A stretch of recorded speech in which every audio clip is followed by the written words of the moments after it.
Ladies and gentlemen, a few weeks ago on this platform, after Raila Odinga's first rally in Kamukunji, I opined that William Samoei Arap Ruto, the President of the Republic of Kenya, had actually developed a strategy on how he was going to tame Raila Odinga and the rallies, especially after the one which was coming at Jacaranda. And in that video, I explained that William Ruto was planning to arrest key players in that particular rally. And the first person to be arrested was Gaucho, the ghetto president. Gaucho baadaye tulikuwa na Gaucho. Na hizo ni nasema wanatupima akili. Ruto anatupima. Hizo ni ndogo. Anasema Sonko ndio amemshtaki. Sonko ni mwende wa simu. Sonko ni mwende wa simu. Na tumekupea 2 hours utoe Gaucho. Na kama utatoa Gaucho, tumekupea 2 hours peke yake Gaucho akiwa ndani. Kama president, kama utamtoa, tutamkujia. Ruto, hizo ni unatupima akili. Unatupima akili. Na kama wewe ni mwanaume, mimi kama Amos Jakababa, kuja unishike. Kuja munishike. Na mimi sitambui Ruto kama president. Sitambui. President wangu ni Raila Amolo Odinga. Hizo matakataka zingine sijui Baba Niga, Sagwa, waenda wakufe mbali. Lakini kifo yenyelewa nani? Kifo yenyelewa Magoa. Mungu letuko. Hiyo. Then after Gaucho, William Ruto arrested Makwiny Bimba, Absalom Odhiambo, the Korogocho MCA. And then after that, they tried to target the bunge la wananchi who normally congregate at Jacaranda. Some of them were scared, some of them were arrested. In fact, at some point, they were telling me that the government even sent some UDA operatives to go and start organizing parallel Kamukunji there so as to cause chaos, but they thwarted all those attempts. But I also knew that one man who was going to be targeted was none other than Babu Owino. And yesterday, Babu Owino revealed, actually the day before yesterday, that he had been summoned. Listening to Babu Owino, because in this video, I want to explain to you why Babu Owino is being targeted. You know, William Ruto has a history with Babu Owino. In 2017, Babu Owino won in Embakasi East. And if you go back into history, Babu Owino was not declared immediately. In fact, what saved Babu Owino is the handshake. Because immediately the handshake happened, then the pressure on the petition also slowed it down. Babu Owino won in 2017 because of the fact that is Babu Owino is not any other person. Otherwise, we would not have won. So Babu Owino was summoned yesterday. Pay very close attention to what he's saying. Then I want to explain to you guys why Ruto had to or will have to arrest Babu Owino. A day before Jacaranda rally, I was called by DCI at Mpesa police station. Then they informed me that I should go and record a statement about the death of the former returning officer, who is Musyoka. Now, Musyoka, you know that he died under unclear circumstances. And the people of Embakasi would love to know who killed their returning officer. Because in any death, number one, you ask yourself a simple question. That if somebody dies, who would benefit from the death of this person? Then you narrow it down to different ways that can lead to the death of this person. Number one, you narrow it down to political reasons, because it was on a political season. Then you ask yourself, between a winner and a loser, who would benefit from the death of this person? And this person died on the day that the winner, that I was supposed to be declared the winner. So, did I want to kill a returning officer who is supposed to declare me a winner on the 11th? It is not possible. Because again, you can ask yourself, why didn't Ruto kill Chebukati? In fact, it is the security who are trying to protect Chebukati so that he could be announced. Okay? That is one. Then you go back to the loser. Why would the loser want to kill a returning officer? There are so many reasons. I wouldn't want to delve into that. Now, that's Babu Owino. And it's giving a clear reason why he's being targeted. The death of that returning officer, which is very unfortunate. And Babu Owino is asking a simple question. That if he had already won, and this guy was supposed to declare him, why would he disappear with him on the day he's expecting the guy to declare him? That the only person who probably would have had issue with this guy was the opponent who was not going to be declared. But William Ruto is now calling on Babu Owino to record a statement. Why do you think he's doing that? Before I explain all those, in case you're watching the channel for the first time, please take a second or two, click that subscribe button so that next time we produce a video like this, YouTube will automatically notify you. And to the subscribers, I want to continue thanking you guys for your continued support. And I want to ask you this question. Do you support Raila Odinga's Jeshi la Baba? Or are you not supporting them? Or do you think they are going to be a threat to the state, to the security of the state? Let me know whether you support Jeshi la Baba or not. Just say, I support or I don't support. Now, let us get to the main issue. Why do you think Babu Owino is being targeted? Number one, Babu Owino is being targeted because of Raila Odinga's rallies. You know, Babu Owino has been a key player in Raila Odinga's rallies. Remember, when Raila Odinga was down, it is the Bunge la Wananchi who invited him to get out, and he joined them. When Raila Odinga initially joined Bunge la Wananchi, he was accompanied by three members of parliament. Babu Owino, Jalango mwenyewe, and Hello. Bunge la Wananchi. Nguvu mashinani. Bunge la Wananchi. Nguvu mashinani. Bunge la Wananchi. Nguvu mashinani. Hey. Mimi nilialikwa na Bwana Gaucho. Aliniambia mimi ati bunge inakutana hapa Jivanji Gardens wakati wa saa ya mchana.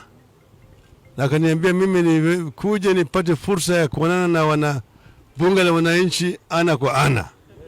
Ndio sababu nimefika. Unajua tangu yale yafanyike siku ile mpaka leo sijazungumza. Nimekaa kimya. The Kibra MP Orero. And since that time, Babu Owino has been a constant figure in Raila Odinga's rallies. In fact, at some point, Babu Owino became the only MP who was always allowed to speak during some of those rallies. So William Ruto is targeting him because of those rallies. He wants to try to see if he can slow the rallies down by having Babu Owino arrested. The only problem he has is that if Babu Owino is arrested, something can happen. And the thing is simple. His supporters can go when he will be arraigned in court, and he will create another monster. Remember when Babu Owino was arrested, and after that, a major rally was organized in Kibera during the 2017 election, when he called Uhuru those names. That is what scared William Ruto and Uhuru Kenyatta at that time. So they fear that if Babu Owino is arrested, he will go to court. At the end of the day, he will gain more political capital. So that's number one. Number two is Babu Owino's political star.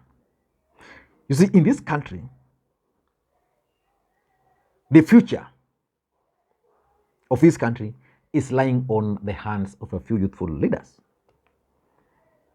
Babu Owino is part and parcel of those youthful leaders. The truth of the matter is that if you look at the current political players, Babu Owino is more national than any other. Babu Owino enjoys national support to an extent that if you go with Babu Owino any other place, any corner of this republic, Babu Owino will always be cheered. That is the fact. You can't run away from fact. And that is something which is worrying Ruto. Babu Owino began some online classes during COVID, and Even in the last election, in the last exam, he conducted those tuition. So many students are attributing their success to Babu Owino's online lessons. What does that mean? It means that in the next 10 years, Babu Owino shall have taught how many number of students online in this country? So many. And that only gives him the support. So that if Babu Owino will decide to run for the presidency or challenge any other person, he will have an advantage. I want to give you a typical example. If you look at Kenya Kwanza, I only see Ndindi Nyoro. And I think William Ruto is grooming Ndindi Nyoro. When you come on this other side, who do you see? As a young leader, I see Babu Owino. Now, if you take Babu Owino and you take Ndindi Nyoro and you take them to a national platform, who has impacted on Kenyans more? Babu Owino was a student leader for several years. So many students he has worked with. Babu Owino is serving his second term in parliament. If you look, compare him to Ndindi Nyoro, for example, Ndindi Nyoro is a performer on the ground. Babu Owino is also a performer. In fact, Babu Owino always say that nitawachosha na kazi wana Embakasi East. And indeed, if you look at Embakasi, the performance he has done there, the development is out of this world. And his brand of politics, Babu Owino's brand of politics, resonates so well with Raila Odinga's supporters. So which means they view Babu Owino as the future of Raila Odinga's politics. Those are the truth, and they are there for us to see. And that's why William Ruto is keen on dimming the light of Babu Owino. Whether it's going to succeed or not, I still can't tell. Number 3, if you ask me, William Ruto is doing this because he is trying to scare away other leaders from joining Raila Odinga's rallies. You know, he arrested Makwiny Bimba. Why do you think he arrested Makwiny? Because Makwiny went to court, he was released, then immediately was released, he was rearrested. Of course, he's going to be released again, then he's going to be rearrested. Why do you think he's doing that to Bimba? And why do you think he's planning to arrest Babu Owino? They want to scare other leaders. You know, Raila Odinga's rallies, these other rallies, were initially designed in a way that most people who are going to join were the MCs. Now you go to Nairobi, an MC has been arrested, is in detention for over 1 week. Other MCs will fear. Only the strong will remain. Then you come and you arrest Babu Owino. How many members of parliament would want to be arrested over trump-up charges?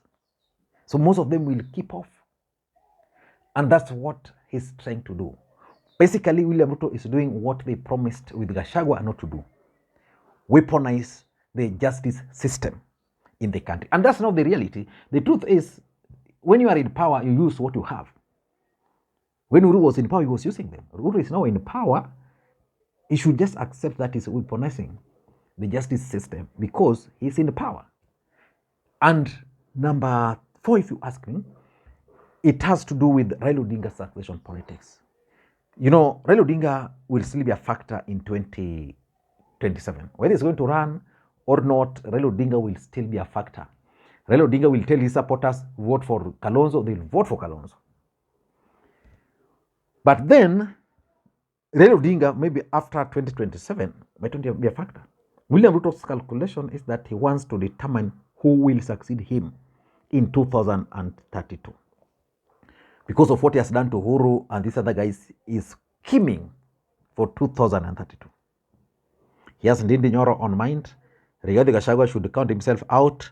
Musalia Mudavadi should count himself in or even out. On the other side, Babu Owino is scheming. And because he enjoys the support, he has everything, he's bright, he's sharp, he's development conscious, you know, he can easily succeed Raila Odinga. His politics resonates with those of Raila Odinga. And that is a challenge William Ruto has. He doesn't want any other person to emerge. So he's going to try so hard to bring Babu Owino down. And lastly is Nairobi politics. You know, if you look at Nairobi politics, William Ruto succeeded in a very big way. By winning the gubernatorial seat, he succeeded in a big way. But he lost in terms of the numbers. Even the county assembly, he lost. The MPs, he lost. He's planning to recover. And one of the constituencies he's planning is actually Embakasi East, because he realized that Westlands and Dagoretti North are no-go zone. He can't succeed. He banked on the two. Now he's trying to bank on Embakasi East, and he's also going to bank on another constituency. I think in Langata. He hopes that Langata he can scheme well with it and win. And then there's the possibility that Babu can actually run for the gubernatorial seat. So you start dragging Babu Owino mapema, because Babu Owino is not Raila Odinga, for example.